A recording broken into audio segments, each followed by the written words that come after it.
Good morning, good afternoon, everyone. I hope everyone is doing well. Thank you so much for joining us today. We are going to get started right away. First, we're going to hear off from Mr. Shandell, and he's going to give you a little welcome, and then we'll get into the rest of the workshop. Thank you so much for joining us. We are so glad that you are here today.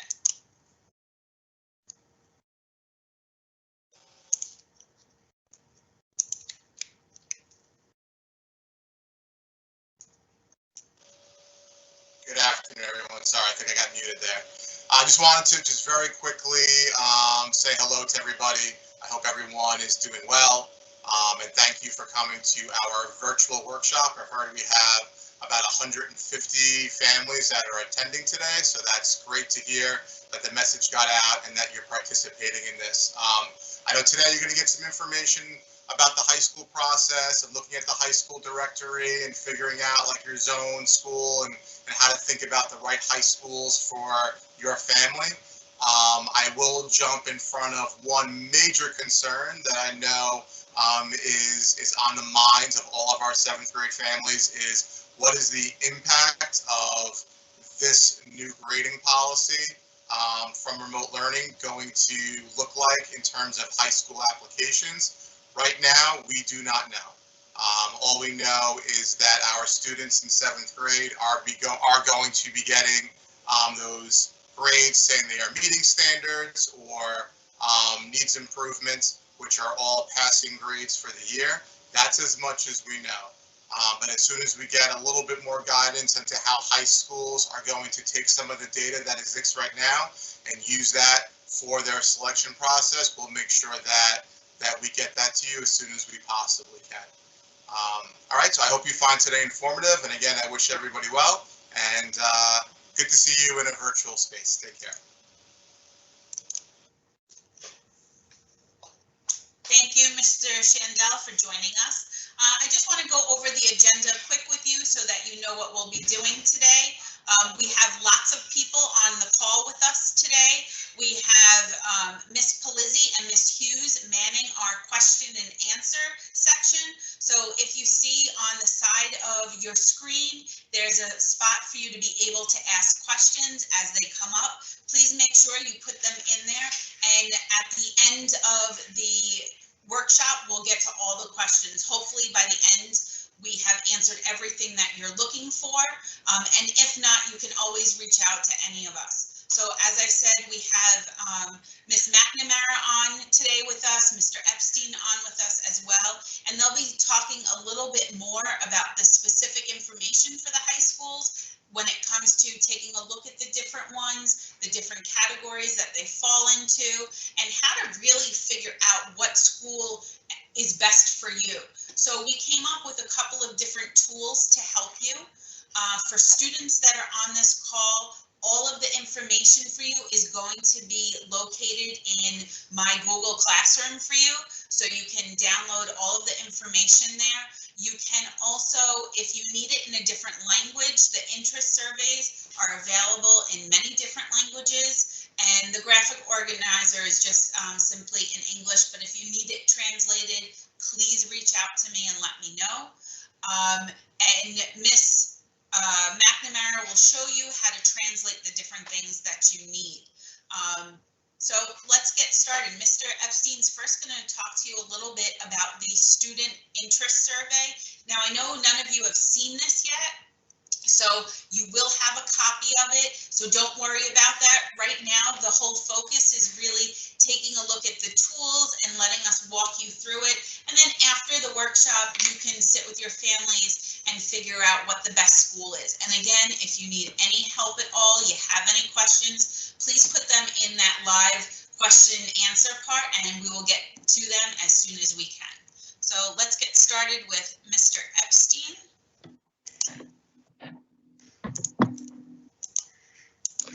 Welcome, everyone, and thanks. It's great to see that there are so many parents and students that are joining us.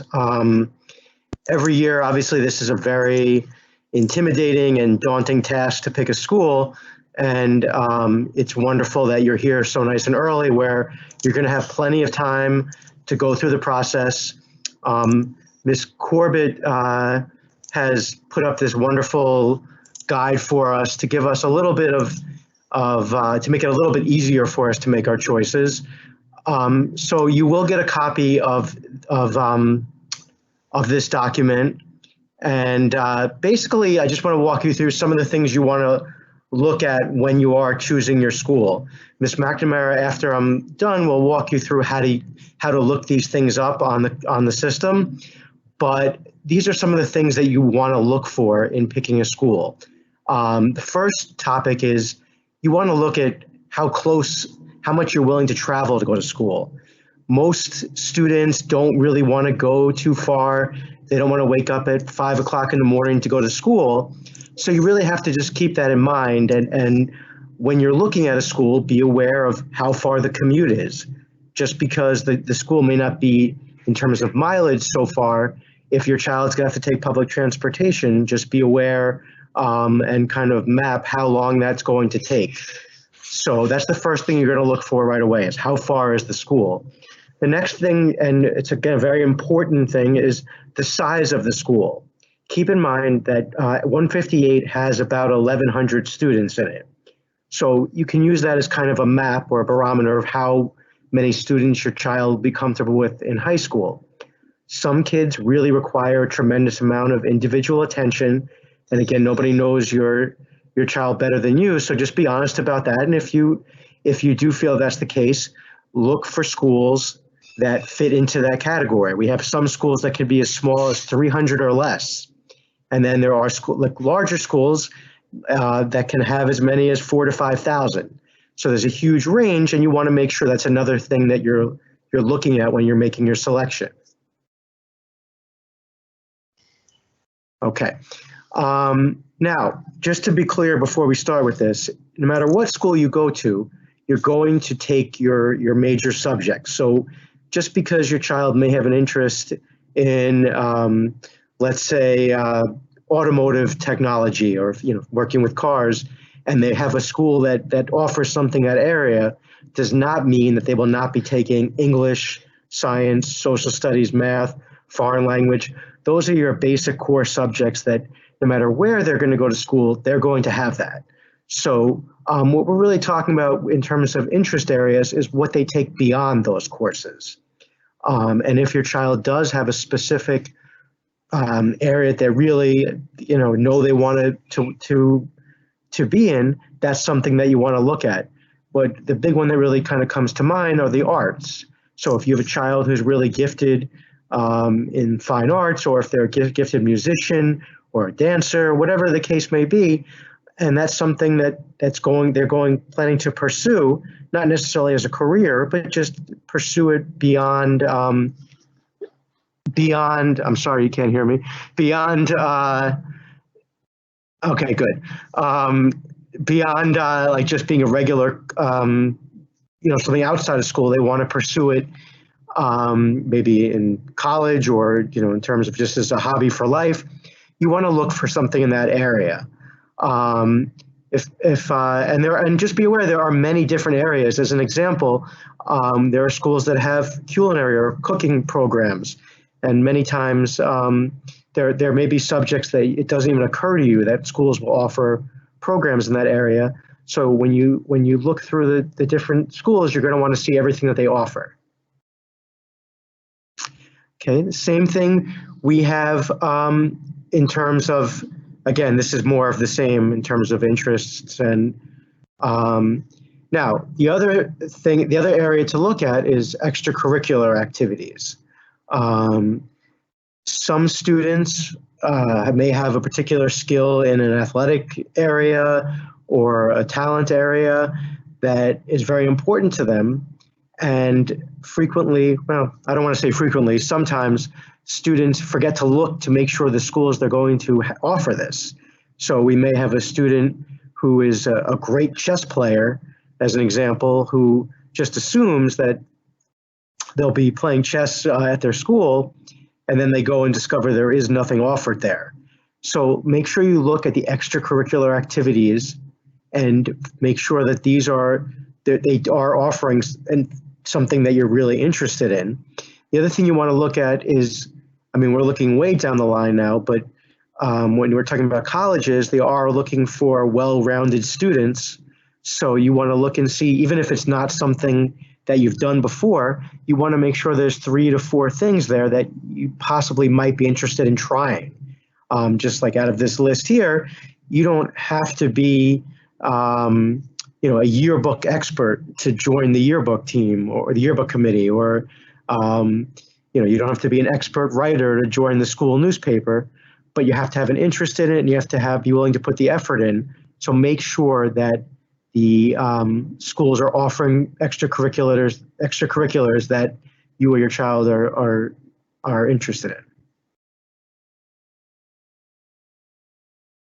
Okay, now what Ms. Corbett designed is a wonderful little high school research form here that you can actually put all these things down right in front of you, so that as we move closer to high school application time, you'll already have a list of everything that you're looking for, and it will really narrow down this process for you.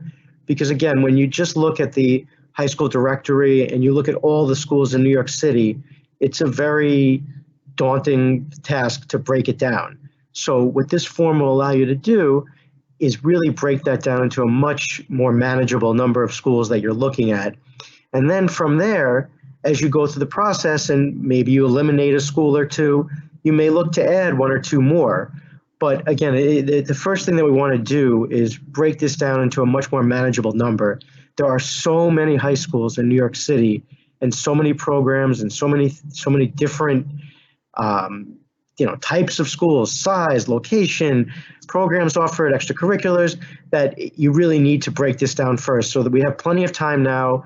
And this is a great opportunity from now until the end of the school year to start this process. And please use this form that Ms. Corbett designed, because it really will make things much easier for you.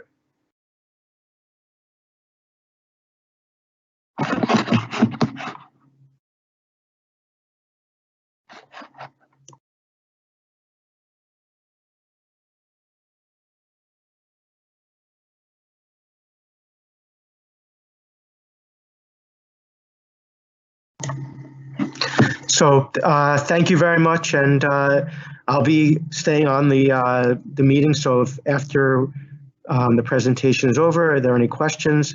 I look forward to speaking with more of you at that point.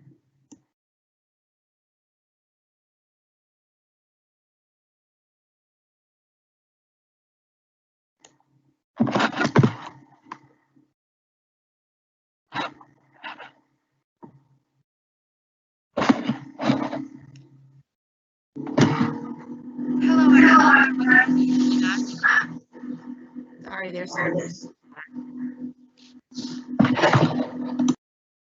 Okay, so thank you for joining us. We're happy so many of you were able to come today. So what Mr. Epstein was speaking about was utilizing the interest survey and also the graphic organizer to help guide you in narrowing down what programs you would like to apply to. This is available to you on the New York City Department of Education website.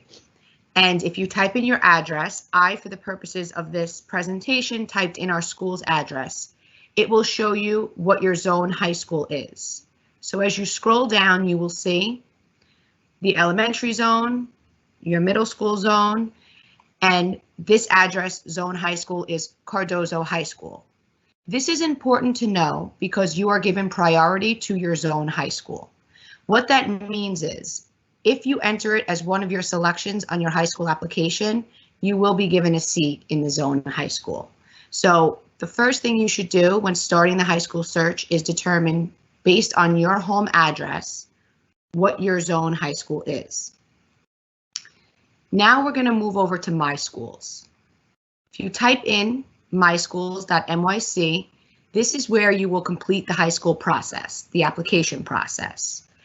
But without even logging in, you can scroll down and click Browse the School Directory. Now we are applying to high school, so we will click High School.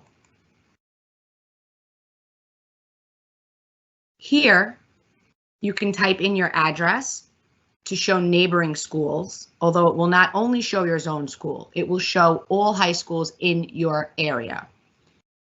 You can also type in a high school by name. For example, we can start with Bayside High School, which is one of our student zones.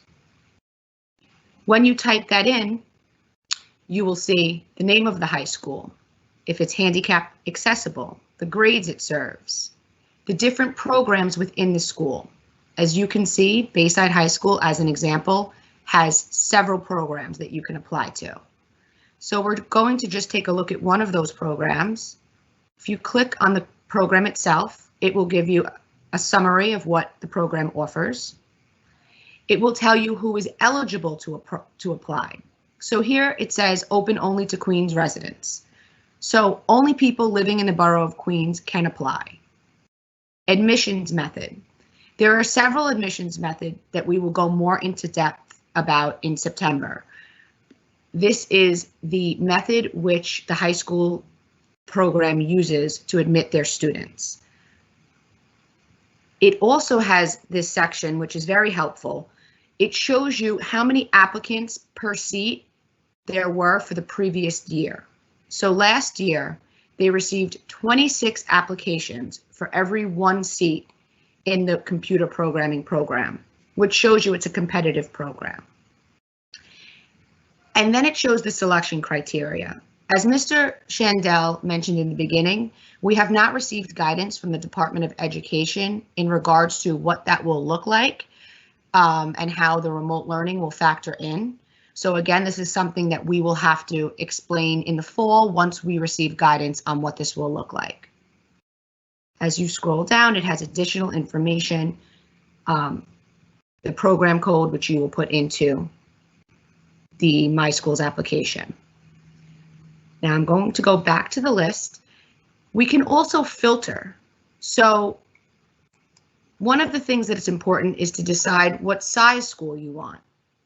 So let's try this, up to 500 students. No results found, okay. Don't know why that would be. Okay, let's try that again. Up to 500 students. So now it is showing me what schools and programs are available with up to 500 students. So if a small school is something that you want, you would filter it this way. Another option you can go into, and you can really narrow it down by borough, by building accessibility, by method of admission, by special programs that they have. So this website is a great tool to really allow you to look into different high schools and see what programs they offer, what sports they offer, what extracurricular activities they offer, and it will help you build your list. Okay. Thank you guys very much and have a nice day.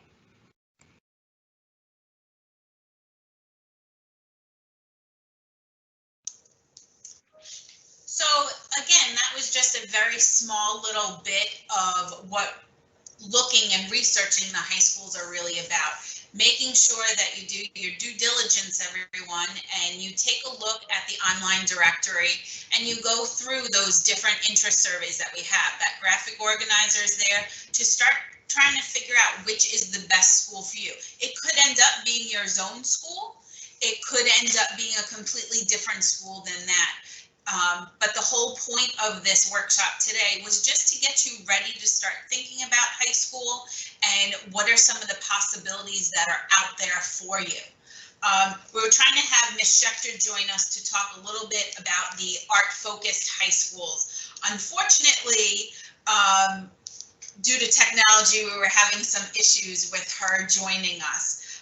She is completely open to you reaching out to her if you have specific information about the arts-focused high schools. I do know now would be a wonderful time to start working on your portfolios. If it's a visual art audition, you'll have to show a portfolio of many different pieces.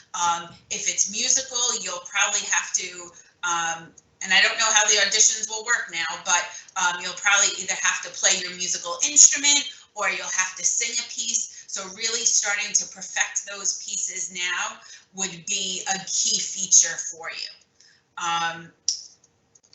Again, as I said earlier, Ms. Schechter is here to answer any of those questions about the arts-focused high schools, and any individual questions. If you want to throw some ideas around, please make sure that you reach out to Ms. McNamara and Mr. Epstein. They are extremely knowledgeable about all the different high schools, and they can really help you fill out that interest survey to see what would be a great fit for you. Again, I hope you enjoyed our really short workshop today. All of the information will be on Google Classroom for you. A video of this will also be on Google Classroom, so if you need to refer back to it, you can. But again, please reach out to us if you need any help at all. Until our next workshop, I say be safe, stay well, miss you all, and have a great day. Thanks.